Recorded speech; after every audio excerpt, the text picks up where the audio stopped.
Hello everyone. The other day I was watching a video on YouTube that had been put up by a channel I subscribe to called JTK Models, and the thumbnail of it caught my eye because he was showcasing his World War II American army for bolt action, and he had a Sherman tank on display, which had a sort of monster's mouth and eyes painted on the front of it, and I recognised it immediately because it was a very common way to paint tanks during the Korean War.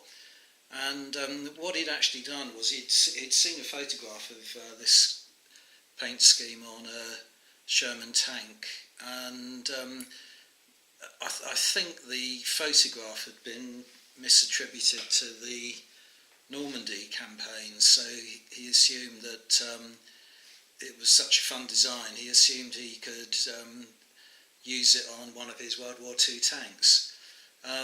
But in fact, as I say, this was a very common way of painting tanks during the Korean War, and the reason being that when the war, in sort of second year of the war, when it bogged down into a kind of stalemate more or less along the line of the 38th parallel, it had ceased to be a mobile war, so the tanks became more of a sort of static artillery function rather than their primary function as mobile armour. And that kind of prompted the Chinese to cross over during the night, cross into enemy lines and try and get into these tank parks and artillery parks and knock the tanks out. And whether this is an apocryphal story or not, I don't know, but the US forces decided that they would literally paint scary tigers and dragons and that kind of thing on the tanks, and it would frighten off the Chinese, who were, at that time, their army was composed mainly of very superstitious, almost peasantry, people who had never left their village before the war, who had a lot of fears about demons and mythical creatures and so on. So whether it worked or not, I don't know, but it gave the Americans in particular an excuse to really go to town on their tank schemes, and I think it's one of the fascinating things about the Korean War, of which there are many. What I'll do is, rather than keep zooming in and out with the camera, there's a couple of books I've got that show some of these painting schemes, so I'll film that separately and kind of overlay it on top of this audio track. So I'll overlay it over this video so that you can see the books. But Osprey actually do a book. It's in their Vanguard series, number 27, and it's called Armour of the Korean War. And that has some quite good illustrations in it that excuse me, that show you some of the paint schemes that you could employ. But the better book that I've got is called Tank Warfare in Korea, which is by Stephen J. Zaloga and George Bailyn, and it's published by Concord's Publications Company, and that's got lots and lots of black and white photos, but also a really good centre section with some really beautiful illustrations. And really, I didn't really want to talk so much about the tiger scheme as really just observe kind of what a kind of great hobby historical wargaming is, because I mean, I have got quite a lot of Korean War models and so on, but I very rarely wargame it. But I've taken these tanks down to in past years, down to my local wargaming club, and some of the kind of historical kind of purists have been on the verge of kind of scorning me for painting this ludicrous kind of scheme onto my tanks, thinking that I was wargaming the Second World War, and B, that you would never see this on the battlefield. And I had to sort of cut them short and educate them really in the facts about colour schemes during the Korean War. But that's my point really, is that no matter how much historical wargaming you do, and whatever your period of interest, there's always something new to learn and something to find out. And the Korean War, to me, I'm absolutely fascinated by the Korean War, because it was so soon after the Second World War, and yet there were so many differences in the war itself.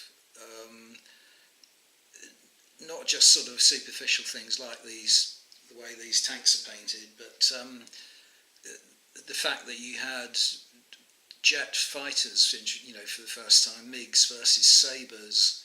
I believe it was the only war in which a propeller-driven plane, it was a Sea Fury flown by an British aviator called Carmichael. His nickname was Hoagie Carmichael.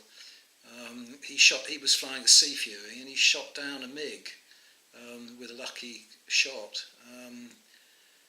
or at least it's attributed to him. There has been some dispute about whether it was another member of his flight that got the shot in, but he got the kill anyway. It was a time when the US had the atom bomb, but the Soviet bloc didn't, and there was a lot of pressure at one point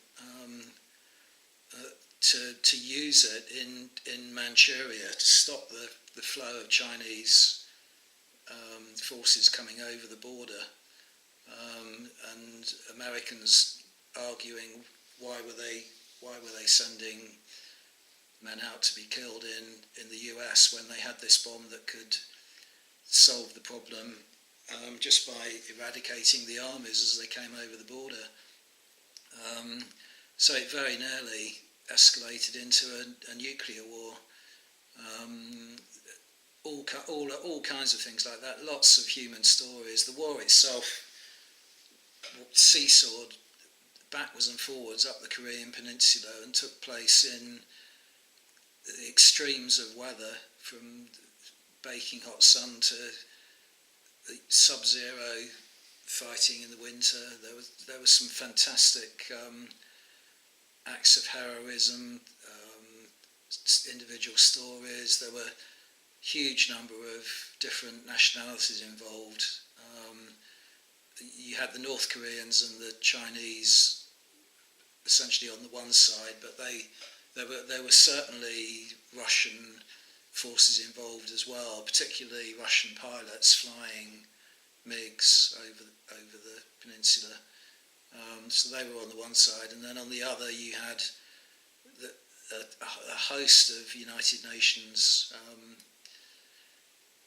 forces led by MacArthur and the US, but there were Brits, Canadians, Australians, Belgians, Turks, Greeks. I've forgotten a lot of them. Apologies to the nations that supplied troops. So there's a whole range of different forces that you can model. I mean, just these tanks alone. To go back to these tanks, some people just enjoy the hobby for seeing how they can paint up models and so on, and this is another